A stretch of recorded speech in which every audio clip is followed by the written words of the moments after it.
Good morning, students. Good morning ma'am. Good morning. चलिए आज हम पढ़ेंगे गजल।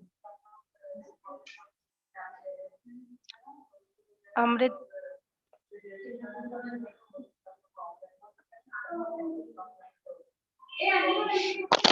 अरे यार,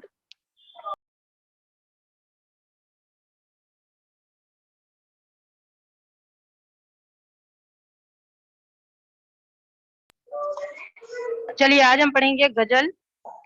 इसके कवि हैं दुष्यंत कुमार। ओके, तो पहले दुष्यंत कुमार का जीवन परिचय जान लेते हैं। दुष्यंत कुमार जी का जन्म सन 1933 में उत्तर प्रदेश जिला बिजनौर के रायपुर नवादा गांव में हुआ था। आपका बचपन का नाम दुष्यंत नारायण था। आपने प्रयाग विश्वविद्यालय से एमए किया तथा यहीं से आपका साहित्यिक जीवन का आरंभ हुआ। आप साहित्यिक संस्था परिमल के साथ नए पत्ते पत्रिका में भी सक्रिय रूप से जुड़े रहे। आपने आकाशवाणी और मध्य प्रदेश के राजभाषा विभाग में भी काम किया। सन 1975 में अल्पायु में आपका दुखद निधन हो गया। काव्य है आपका सूर्य का स्वागत, आवाजों के घेरे, साय में धूप, जलते हुए वन का बसंत। गीतनाट्य है एक कंठ विषपाई। उपन्यास है छोटे छोटे सवाल, आंगन में एक वृक्ष, दोहरी जिंदगी। साहित्यिक विशेषताएं हैं आपकी। हिंदी साहित्य में गजल विधा को प्रतिष्ठित करने वाले दुष्यंत कुमार की साहित्यिक उपलब्धियां अद्भुत हैं। आपके कई शेर साहित्यिक एवं राजनीतिक जमावड़ों के लिए लोकोक्ति के पर्याय बन गए हैं। आपकी रचनाएं साहित्यिक गुणवत्ता से परिपूर्ण है। गजल के बारे में आपका मानना है कि गजल को किसी भी भूमिका की जरूरत नहीं होती। वे एक प्रतिबद्ध कवि हैं। उनकी प्रतिबद्धता किसी पार्टी से नहीं अपितु आज के मनुष्य से है। अतः जिस आदमी के लिए वे लिखते हैं, आपकी हसरत रही है कि वह आदमी उसे अवश्य पढ़े और समझे। आपकी गजलें तत्सम शब्दों के साथ उर्दू शब्दों से लसित है। यहाँ मेरे सीने में नहीं तो तेरे सीने में सही हो कहीं भी आग, लेकिन आग जलनी चाहिए। आप मूलतः कवि हैं, किंतु उपन्यास एवं नाटक विधा में भी अपनी प्रतिभा से आकर्षित किया है। एक कंठ विषपाई गीति नाट्य रचना आपकी बहु प्रशंसित रही है। चलिए तो हम स्टार्ट करते हैं गजल। कहाँ तो तय था चिरागा हर एक घर के लिए, कहाँ चिराग मैसर नहीं शहर के लिए। यहाँ दरख्तों के साए में धूप लगती है, चलो यहाँ से चले और उम्र भर के लिए। मयस्सर मतलब उपलब्ध है, तय मतलब निश्चित, हर एक मतलब प्रत्येक, दरख्त मतलब पेड़ या वृक्ष, साए मतलब छाया होता है, धूप मतलब गर्मी, उम्र भर मतलब जीवन भर। प्रस्तुत पंक्तियों के माध्यम से कवि ने राजनीति और समाज में कथनी और करनी में अंतर, स्वरूप, असमायोजन, तालमेल के सर्वथा अभाव के दुष्प्रभाव को उजागर किया है। कवि कहते हैं कि राजनीतिज्ञों द्वारा लोक लुभावने वायदे किए गए कि गांव शहर सर्वत्र लोगों के जीवन स्तर को सर्वथा ऊंचा उठाया जाएगा, गांव-गांव को प्रकाशमय विकास से ऊंचा किया जाएगा, किंतु इनकी कथनी और करनी में अंतर इस तरह है। रहा गांव के विकास की बात तो दूर, शहर भी विकास के लिए तरस रहे हैं। सर्वत्र बदहाली का यह आलम है कि यहाँ वृक्षों की छाया में भी ताप का ही एहसास होता है। अर्थात जिस घर लोक के जीवन को सुख शांति से परिपूर्ण बनाने की जिम्मेदारी है, वही सर्वथा जनता को छलने एवं कष्ट देने में संलग्न है। कभी कभी तो मन ऐसा करता है कि सब कुछ छोड़ कहीं अन्यत्र चले जाए और कभी वापस फिर ना आए। यहाँ पर कहा तो तय था चिरागो हर एक घर के लिए से कवि का तात्पर्य प्रत्येक शहरों और गांवों की खुशहाली और विकास से है, जिसका आश्वासन हमें बढ़ चढ़कर स्वतंत्रता आंदोलन के दौरान दिया गया था। कवि की अधीरता एवं निराशा का कारण यह है कि जिस प्रकार और खुशहाली की बातें आज सत्तासीनों द्वारा सत्ता प्राप्ति के पूर्व कही गई थी, उसकी सम्यक किरणें गांव की बात तो दूर शहरों में भी दिखाई नहीं दे रही है। जब शहर ही विकास और खुशहाली के लिए तरस रहे हैं, तब गांव के विकास की बातें करना बेईमानी होगी। इसी कारण से कवि सर्वथा अधीर और निराश है। दरख्त छाया और शरण के पर्याय हैं, किंतु जिन पर देश के विकास और खुशहाली की जिम्मेदारी है, वे ही देश और देश की जनता के लिए सर्वाधिक त्रासदपूर्ण सिद्ध हुए। स्व स्वार्थों के वशीभूत अपने ही स्वार्थों को सब प्रकार से साधने में तत्पर हैं। इन सत्तासीनों को जनता के हित की कोई परवाह नहीं है। इसके विपरीत ये स्वयं जनता के शोषण में संलग्न हैं। दरख्तों के साए जैसे विरोधाभासी कथन से कवि का यही अभिप्राय है। कवि जो है वो सत्तासीन स्वार्थी तत्वों के मिथ्या आश्वासनों से दूर निकलने की बातें कह रहा है। कवि ऐसा इसलिए कह रहे हैं क्योंकि स्वार्थ के वशीभूत शोषण के हिमायतियों से जनता के कल्याण की आशा करना समय को मात्र नष्ट करना है। इसलिए कवि कहता है कि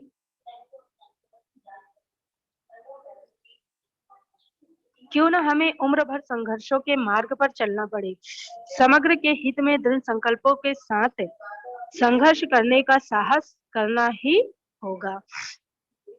इस गजल में विशेष है, कवि ने राजनीति में कथनी और करनी में सर्वथा असमायोजन की बात कही है, जिसके कारण लोक समाज का जीवन सब प्रकार से निराशाजनक बन गया है।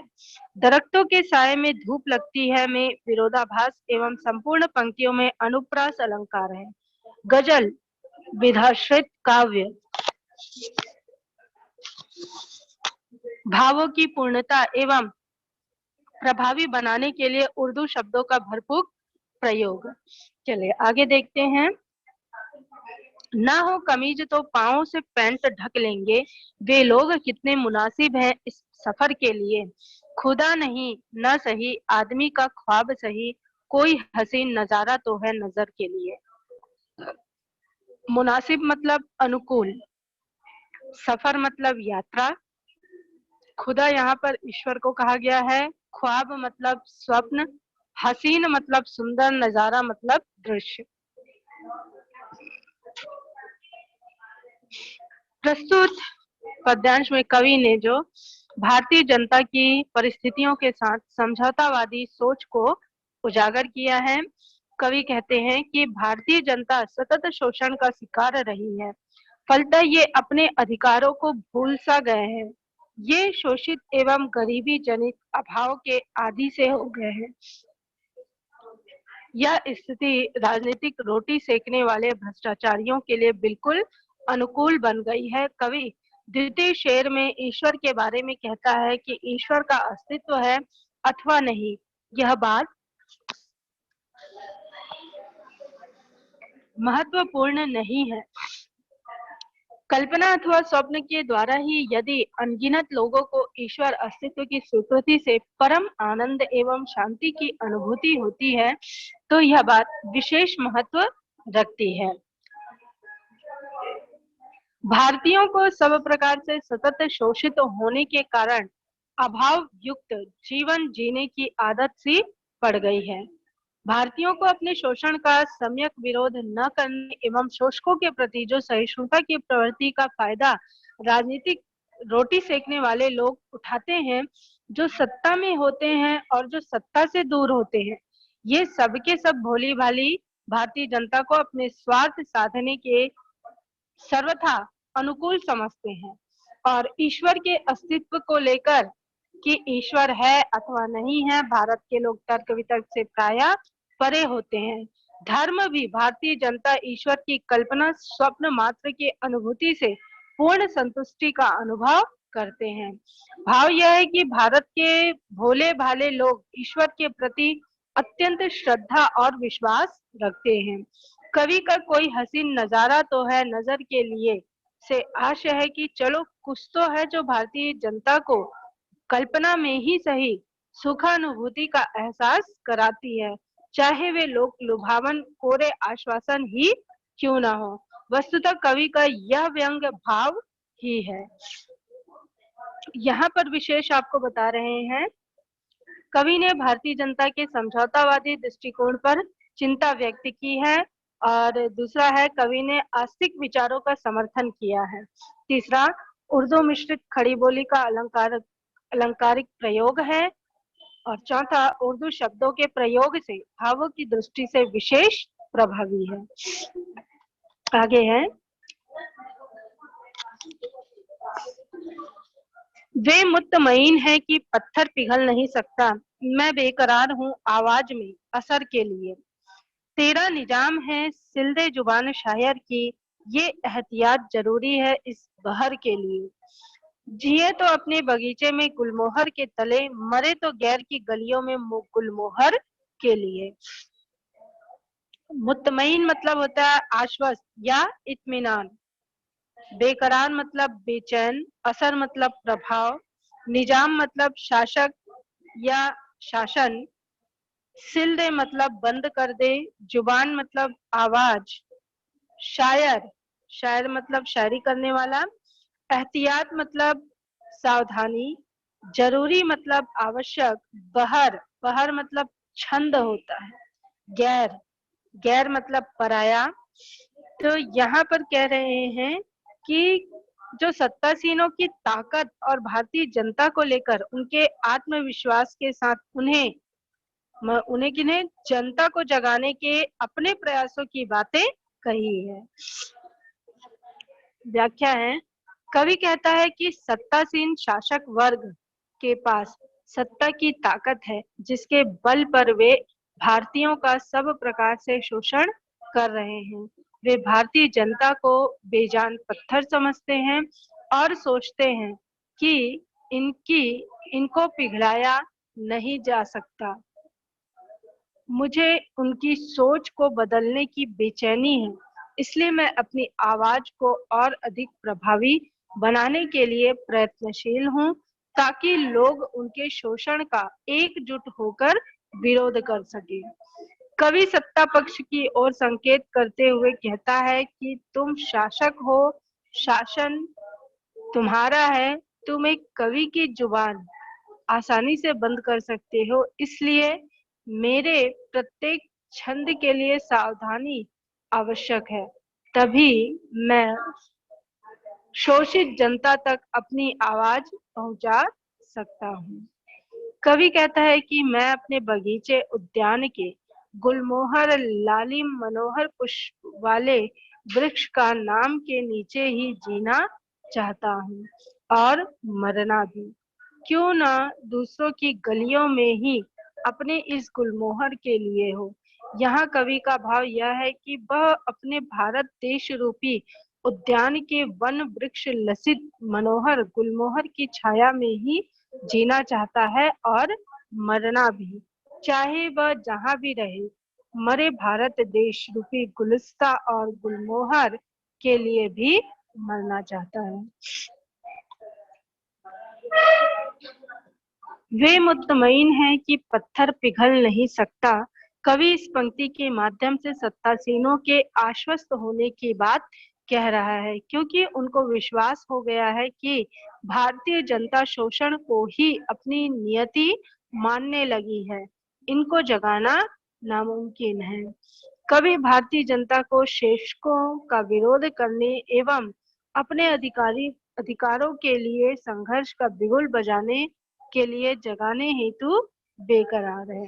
कवि सत्तासीनों की ताकत को दृष्टिगत रखते हुए अपने छंदों को बड़ी सावधानी से जनता के सामने के लिए कह रहा है। कवि सोचता है कि थोड़ी सी भी असावधानी सत्तासीनों के लिए उसकी आवाज को बंद करने के लिए पर्याप्त हो सकती है।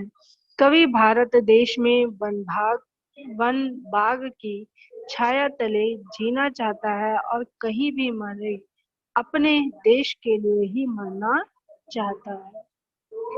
यहाँ पर आपको विशेष बताया है, कवि ने सत्तासीन शासक वर्ग की ताकत एवं सोच को प्रकाशित किया है, साथ ही इस ओर भी संकेत किया है कि प्रयत्न और परिश्रम की बड़ी महिमा है, अतः हमें यथा स्थिति को दृष्टिगत रखते हुए बड़ी सजगता से अपने मिशन पर बढ़ते ही रहना चाहिए।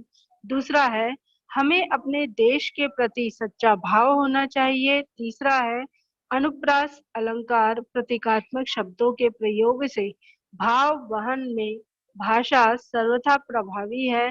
उर्दू शब्दों युक्त खड़ी बोली है। तो आपका ये गजल यहाँ पर कंप्लीट हुआ। आपको समझ आया गजल?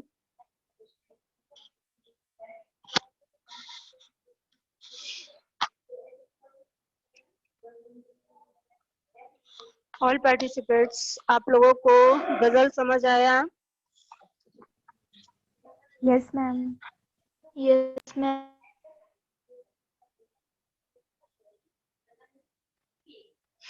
आंसर दीजिए, चैप्टर समझ आया कि नहीं आया? Yes ma'am. Yes ma'am. Okay, तो आप लोग इसे रीड करेंगे और जहां भी प्रॉब्लम होगी, डाउट होगा तो आप मुझसे क्लियर कर लेंगे। ओके,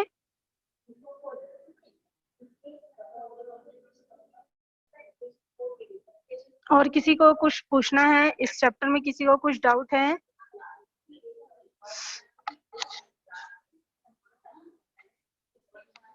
किसी को डाउट है इस चैप्टर में? No ma'am. ओके, चलिए तो हम क्लास को एंड कर रहे हैं और आप लोग इस चैप्टर को कंप्लीट करेंगे। क्वेश्चन आंसर जिनके नहीं हुए हैं वो कर लेंगे, क्योंकि अब आप लोगों का भी ऑफलाइन एग्जाम होगा ना, तो आप लोग प्रिपेयर करिए, अभी से स्टार्ट कर दीजिए पढ़ना। और जिन लोगों ने नोट्स नहीं बनाए हैं वो नोट्स, अभी भी टाइम है, थोड़ा बहुत नोट्स बनाते चलिए, बन जाएगा। जहाँ डाउट होगा वहां मुझसे पूछिए, मैं आपको क्लियर करूंगी इस चीज को। ओके।